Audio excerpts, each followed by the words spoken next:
Don't forget to subscribe to the Chrissy B Show, always aiming to show you the happier side of life. You can find us on YouTube, Facebook and Twitter.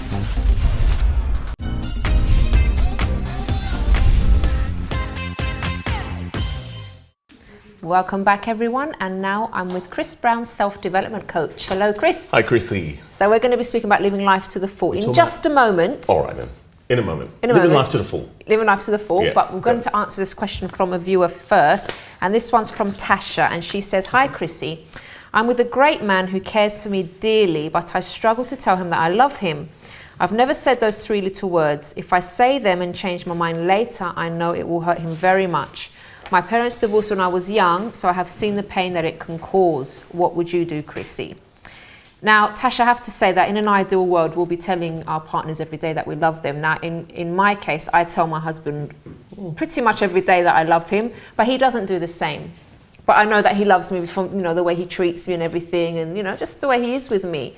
But I grew up very differently to him. So I grew up, my parents every day were telling me they love me, lots of affection, and he, on the other hand, didn't get the same. So it's just this case of sort of understanding one another. And I know he loves me, and I tell him I love him all the time. On the other hand, there's people that say I love you all the time, but they mistreat their partners. So at the end of the day, for me, I don't see the big deal if you tell someone you love them or not a lot, because at the end of the day, it's just words, and what I think really counts are your actions. But if your partner wants to hear that, I don't see the harm in saying it. But I think with you, the real issue is the fear of things going wrong because of what you've seen with your parents. And you're saying, what if you change your mind later? Or why should you? If you keep investing in your relationship, if you keep sacrificing for your partner, trying to make them happy, and he does the same for you, there's no reason for your relationship to fail, to go wrong. You're not your parents. Don't think that you'll make the same mistakes as your parents. If you witness things, for example, that mistakes that your parents made, just make sure you don't make the same mistakes, and invest in your relationship by, attending seminars if you need to. We've got the Love School coming up, Chris. Great. Great opportunity to learn more about love and how to invest in your relationship. So just, I would say, don't be hung up on saying the words, but just, forget what's happened with your parents and just concentrate on your relationship, because you're different to your parents. And it doesn't mean that because it went wrong for them, it's going to go wrong for you as well. What would you say, Chris? Totally agree with it.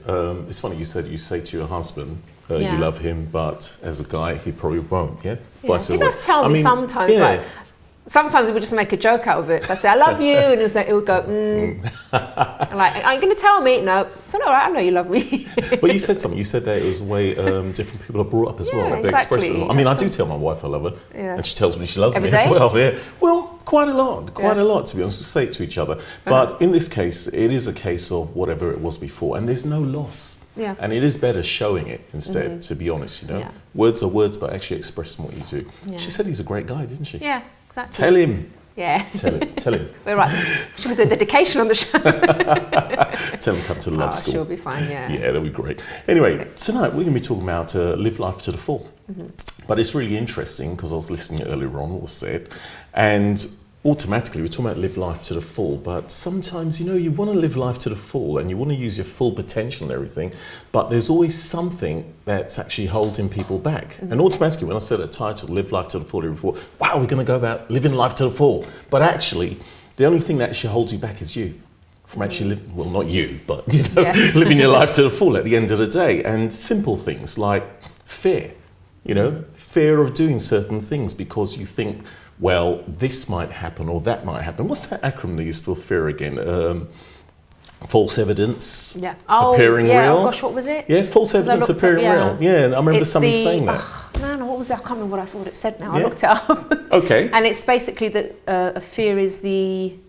Oh gosh, I've forgotten. Chris, you could have told me this before so I could actually write it down and have it on my script. It's gone. It will come to me. Okay, it's an acronym that's used quite a lot. Fear of false evidence appearing real. And when you think about it, the word false as well, or something that's not real already, right? The evidence, proof of something, appearing, an appearance, obviously real, truth. It's neither. It doesn't exist. A lot of the fears that we actually have, it's like going to a film, watching a film and working out what's going to happen at the end already.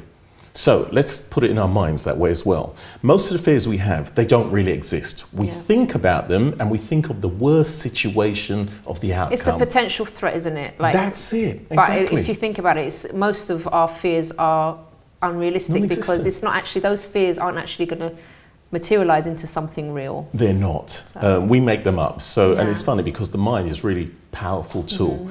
The mind will not be able to tell what is real and what is not real. So if you start reacting this way and you're getting fearful, you're building up, your body's going to react that way too, and you won't take that chance. So what does that do? That limits you from living your life to the full, right? So I'm going to knock down each one of these that are actually stopping us instead. Let's talk about the whole idea of, well, I've got excuses, right? Excuses and reasons are two different things. One, excuses are what we tell other people. Reasons are what we justify in ourselves at the end of the day. So when you think about, we make all these excuses and reasons of why we shouldn't do this instead of reasons of why we should at the end of the day, that is another one that's actually stopping you from going forward. And you've got to really think about it. Why would you make these excuses all the time? So what I would say is do this, get a piece of paper, write down these excuses, right? If there's no real evidence behind them, cross them out along the way. You'll see you're probably with none on the paper at the end of the day. Realize, hey, look, I can go forward a bit more now at the end of the day, right? Okay. You've just reminded me of a friend of mine actually, because she was very, very shy. And then I noticed all of a sudden I would ask her, do you want to, for example, she came on the show once as well, a couple of times. And I said, do you want to come on the show to talk about this? And she'd start saying, why not? And things that I was asking her, she kept saying, why not? And before she wouldn't do that, but she was purposely, she set herself a bit of a challenge to not give excuses. Oh, I can't, I'm busy, I've got a child to look after.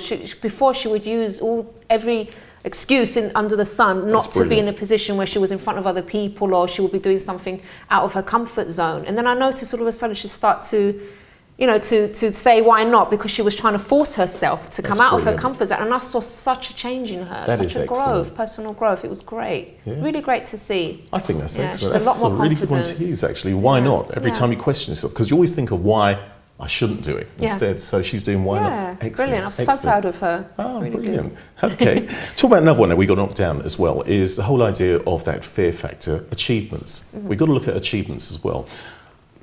We fear failing.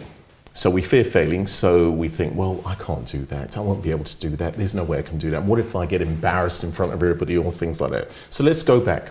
Let's reflect back and see of the times where we have achieved something. Now, achieve something, it doesn't have to be something wonderfully great or over success, or it could be something very simple. And if we go back to that and think of the times when, well, I don't know how you felt when you started doing this. All the time, there's always this something in the head that says, well, no, because of this, or no, because of that. The first show was awful. Yeah, we think that way. Well, the show wasn't awful, but the thoughts that go through our head. Yeah, everything went wrong on that day. It wasn't good, yeah. Okay, we didn't even put that one on YouTube, so you won't be able to find it anywhere. But the main thing is, you went through that, but you achieved it. So if we go back to that time and think about what we was afraid of, and how we actually went through it and emotions went through, but we achieved it. We can do that with other things as well. It's a matter of replaying and going through, right? So we've knocked another one down, and here goes another one which is really important. Pushing those limits out, extending the territory. We got a lot of self-imposed limits that we actually put in our head, right? Now, what we've got to do is get to that point of actually pushing that a bit further, a bit like what your friend said before. So these limits that we got in our head, we start to gain territory. Every time, every day, a bit more, a bit more. Say we only use 10% of our brains at the end of the day, right? Now think about it. If we can actually push that a bit further, the amount we can actually achieve in doing that. So push the limits out, break them down, gain territory.